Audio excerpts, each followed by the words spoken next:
रात के करीब 11 बजे थे। अमित जैसे ही ऑफिस से घर लौटा, उसने दरवाज़ा खोला और अंदर का नज़ारा देखकर उसका दिल धक से रह गया। उसकी माँ सरला देवी फर्श पर बैठकर रो रही थीं और उसके पिता महेश शर्मा चुपचाप सिर झुकाए बैठे थे। कमरे के बीचों बीच खड़ी थी उसकी पत्नी निशा। उसकी आंखों में आंसू थे और वो कांपती आवाज़ में बस एक ही बात कह रही थी, अमित, अब या तो मैं इस घर में रहूंगी या फिर तुम्हारे माँ बाप। कमरे में अचानक भारी सन्नाटा छा गया। अमित के लिए यह फैसला आसान नहीं था, क्योंकि जिन लोगों ने उसे चलना सिखाया आज वही उसके सामने कटघरे में खड़े थे। लेकिन उस रात किसी को भी ये नहीं पता था कि इस घर के अंदर एक ऐसा खेल खेला जा चुका है जो इस परिवार को हमेशा के लिए तोड़ भी सकता है। और सबसे बड़ा सवाल ये था, क्या सच में अमित के माँ बाप ही इस घर की परेशानी थे, या फिर इस कहानी में कोई ऐसा सच छुपा था जो अभी सामने आना बाकी था। रात के करीब 11 बजे थे। अमित जैसे ही ऑफिस से घर लौटा, उसने दरवाज़ा खोला और अंदर का नज़ारा देखकर उसका दिल धक से रह गया। उसकी माँ सरला देवी फर्श पर बैठकर रो रही थी। पिता महेश शर्मा चुपचाप कुर्सी पर सिर झुकाए बैठे थे और कमरे के बीचों बीच खड़ी थी उसकी पत्नी निशा। उसकी आंखों में आंसू थे और आवाज़ काँप रही थी, अमित, अब या तो मैं इस घर में रहूंगी या फिर तुम्हारे माँ बाप।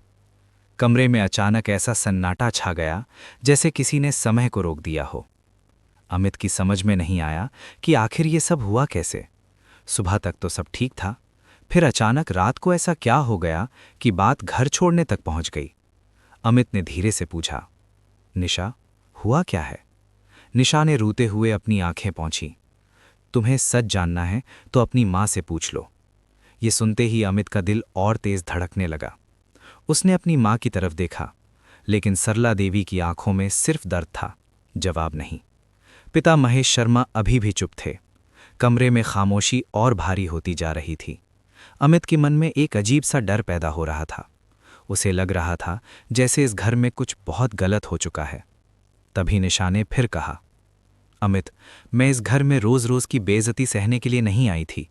तुम्हारी माँ मुझे हर दिन ताने देती हैं और आज तो हद ही हो गई। अमित का दिल अंदर से हिल गया। उसने अपनी माँ की तरफ देखा। सरला देवी की आंखों से आंसू बह रहे थे। उन्होंने धीरे से कहा, बेटा, मैंने कुछ नहीं किया, बस इतना ही। न कोई सफाई, न कोई बहस, बस एक टूटी हुई आवाज़। अमित का दिमाग अब उलझने लगा था। एक तरफ उसकी पत्नी रो रही थी, दूसरी तरफ उसकी माँ, और सबसे अजीब बात यह थी कि पिता अभी भी चुप थे। अमित ने गुस्से में पूछा, पापा, आप कुछ बोल क्यों नहीं रहे? महेश शर्मा ने धीरे से सिर उठाया। उनकी आंखों में दर्द था, लेकिन आवाज़ शांत थी। बेटा, कभी कभी सच बोलने से भी घर टूट जाते हैं। ये सुनकर अमित और परेशान हो गया। उसे लगा जैसे इस घर में कोई बड़ा सच छुपाया जा रहा है। तभी निशा ने फिर कहा, अमित, देखा, अब भी ये लोग सच नहीं बोलेंगे, क्योंकि इन्हें लगता है कि तुम हमेशा इनका ही साथ दोगे। अमित के मन में अब शक का बीज बोया जा चुका था। उसने पहली बार अपनी माँ को ऐसे देखा जैसे वो उन्हें पहचान ही नहीं पा रहा हो। सरला देवी ने कांपती आवाज में कहा, बेटा, अगर मेरी वजह से तेरे घर में परेशानी हो रही है तो मैं चली जाती हूँ। ये सुनकर कमरे का माहौल और भारी हो गया। अमित को लगा जैसे कोई उसके दिल को दो टुकड़ों में बांट रहा हो। एक तरफ उसकी पत्नी, दूसरी तरफ उसके माता पिता। लेकिन उसी पल अमित को ये नहीं पता था कि इस घर में एक ऐसा खेल शुरू हो चुका है जिसकी वजह से आने वाले दिनों में शक, झगड़े और टूटते रिश्तों का तूफान आने वाला था। और सबसे खतरनाक बात यह थी कि अभी तक अमित को यह भी नहीं पता था कि इस कहानी में असली सच कौन बोल रहा है और झूठ कौन। लेकिन जल्द ही एक ऐसी घटना होने वाली थी जो इस पूरे परिवार की नींव हिला देगी, और उसी दिन से अमित की जिंदगी बदलने वाली थी। उस रात के बाद घर में सब कुछ बदल गया। पहले जिस घर में सुबह चाय के साथ हंसी सुनाई देती थी, अब वहां खामोशी रहने लगी थी।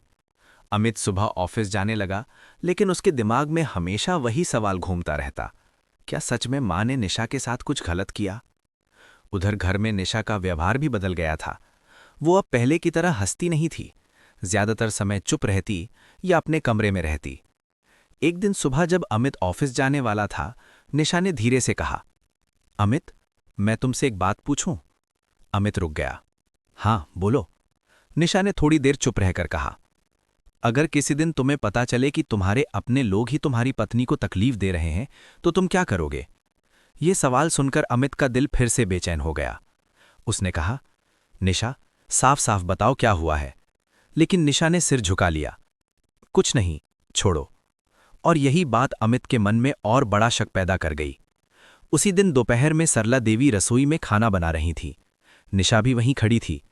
कुछ देर तक दोनों चुप रहीं। फिर अचानक निशा बोली, मम्मी जी, आपको लगता है कि अमित हमेशा आपका ही साथ देगा? सरला देवी ने हैरानी से उसकी तरफ देखा। बेटी, ये कैसी बात कर रही हो?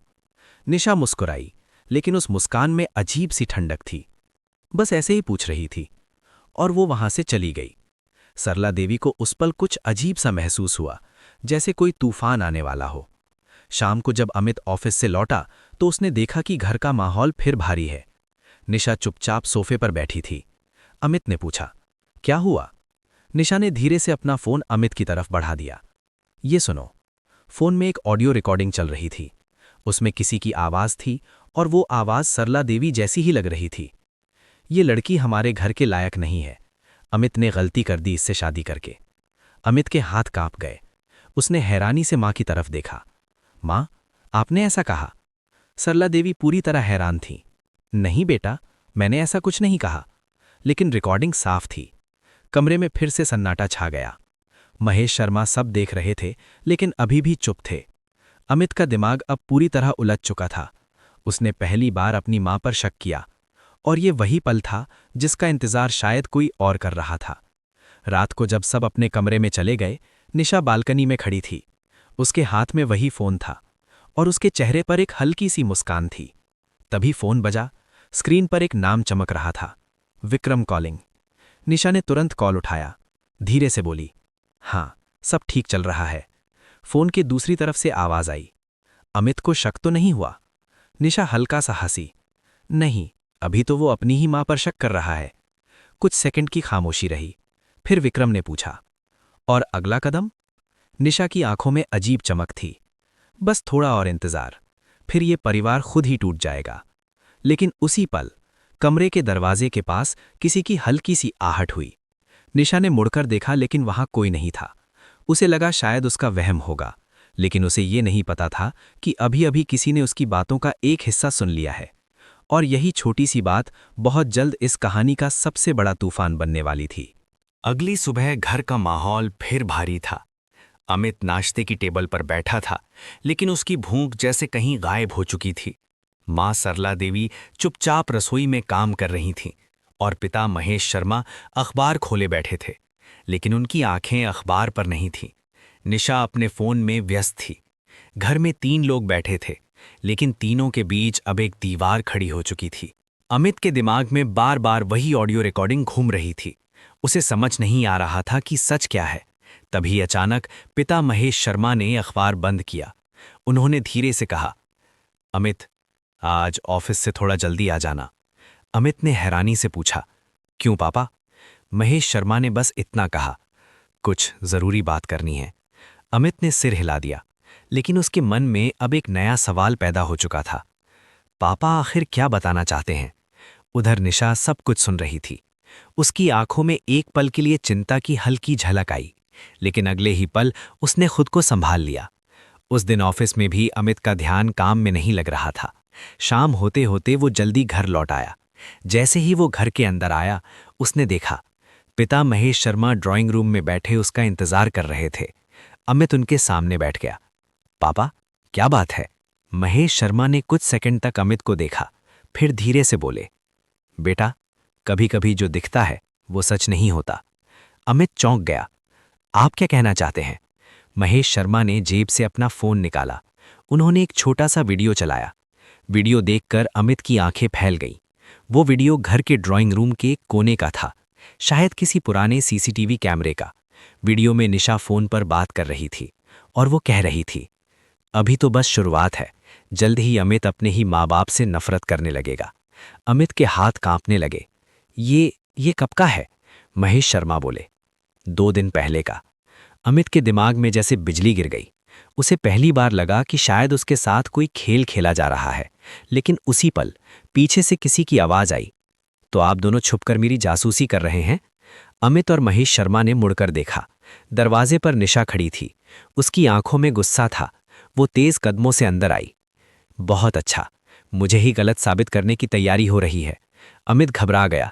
निशा, पहले मेरी बात सुनो। लेकिन निशा ने उसकी बात काट दी। मुझे सब समझ में आ रहा है अमित। तुम्हारे माँ बाप चाहते हैं कि तुम मुझ पर शक करो। अमित पूरी तरह उलझ चुका था। एक तरफ वीडियो था, दूसरी तरफ निशा की आंखों में आंसू। निशा अचानक रोने लगी। मैंने तुम्हारे लिए अपना घर छोड़ा और आज तुम मुझे ही शक की नज़र से देख रहे हो। अमित का दिल फिर से डगमगा गया। उसे समझ नहीं आ रहा था कि किस पर भरोसा करे। लेकिन तभी दरवाजे के बाहर से किसी के कदमों की आवाज आई। दरवाजा खुला। अंदर आया अमित का पुराना दोस्त राहुल। राहुल हैरान रह गया। राहुल, तुम यहां? राहुल की नज़र सीधे निशा पर गई और उसके चेहरे पर गंभीरता थी। उसने धीमी आवाज में कहा, अमित, मुझे तुमसे बहुत जरूरी बात करनी है। अमित ने पूछा, कौन सी बात?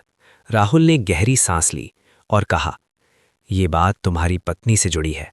कमरे में अचानक भारी सन्नाटा छा गया। निशा का चेहरा एक पल के लिए सफेद पड़ गया और उसी पल सबको महसूस हुआ कि अब इस कहानी में सबसे बड़ा सच सामने आने वाला है। लेकिन वो सच किसी की भी जिंदगी हमेशा के लिए बदल सकता था। राहुल के शब्द सुनते ही कमरे में सन्नाटा छा गया। अमित ने घबराकर पूछा, राहुल, आखिर बात क्या है? राहुल कुछ सेकंड तक चुप रहा। उसने पहले अमित की तरफ देखा, फिर निशा की तरफ। निशा की आंखों में साफ घबराहट थी। राहुल ने धीरे से कहा, अमित, जो कुछ इस घर में हो रहा है वो कोई इत्तेफाक नहीं है। अमित का दिल जोर से धड़कने लगा। मतलब? राहुल ने अपनी जेब से फोन निकाला। मैंने पिछले कुछ दिनों से कुछ चीजें देखी हैं और मुझे शक हुआ। निशा अचानक तेज आवाज में बोली, बस करो राहुल। लेकिन राहुल रुका नहीं। उसने फोन अमित के सामने रख दिया। फोन में एक कॉलर रिकॉर्डिंग थी। अमित ने जैसे ही रिकॉर्डिंग सुनी, उसके चेहरे का रंग उड़ गया। उस रिकॉर्डिंग में निशा और विक्रम की आवाज थी। विक्रम कह रहा था, अगर अमित अपने माँ बाप से अलग हो गया तो उसका घर और प्रॉपर्टी पर तुम्हारा पूरा कंट्रोल हो जाएगा।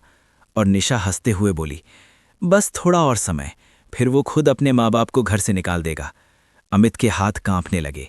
उसने धीरे से निशा की तरफ देखा। निशा, ये सब क्या है? निशा कुछ सेकंड तक चुप रही, फिर अचानक गुस्से में बोली, हाँ, मैंने किया ये सब। कमरे में जैसे बिजली गिर गई। सरला देवी के हाथ से पानी का गिलास गिर गया। महेश शर्मा चुपचाप सब देख रहे थे। अमित की आंखों में विश्वास टूटने का दर्द था। लेकिन क्यों? निशा की आवाज अब ठंडी हो चुकी थी। क्योंकि मैं इस छोटे से परिवार में घुटकर नहीं जीना चाहती थी। मुझे आज़ादी चाहिए थी, पैसा चाहिए था और अपना अलग घर। अमित की आंखों में आंसू आ गए। इसलिए तुमने मेरे ही माँ बाप को दुश्मन बना दिया? निशा ने बिना झिझक कहा। हाँ। कमरे में फिर सन्नाटा छा गया। लेकिन तभी महेश शर्मा पहली बार तेज आवाज में बोले, बेटा अमित, अब भी सच समझ में नहीं आया? अमित ने उनकी तरफ देखा। महेश शर्मा धीरे से बोले, परिवार को तोड़ना बहुत आसान होता है, लेकिन उसे जोड़ने के लिए हिम्मत चाहिए। अमित ने गहरी सांस ली। उसकी आंखों में अब दर्द के साथ साथ एक नई मजबूती भी दिख रही थी। वो धीरे धीरे निशा के सामने खड़ा हो गया। तुमने सिर्फ मुझे धोखा नहीं दिया, तुमने उस माँ को रुलाया है जिसने 9 महीने पेट में रखा, और उस पिता को भी दुख दिया है जिसने पूरी जिंदगी मेरे लिए मेहनत की। निशा पहली बार थोड़ा घबराई। उसे लगा था अमित शायद फिर भी उसके साथ खड़ा होगा, लेकिन इस बार अमित की आंखों में साफ फैसला दिखाई दे रहा था। अमित ने शांत आवाज में कहा, तुम्हारी चाल अब खत्म हो चुकी है। राहुल आगे आया। उसने कहा, अमित, मेरे पास और भी सबूत हैं। निशा का चेहरा सफेद पड़ गया। लेकिन उसी पल बाहर से पुलिस सायरन की आवाज सुनाई दी। निशा घबरा गई। ये क्या है? अमित ने उसकी आंखों में देखते हुए कहा, तुम्हारे झूठ और साजिश की कहानी यहीं खत्म होने वाली है।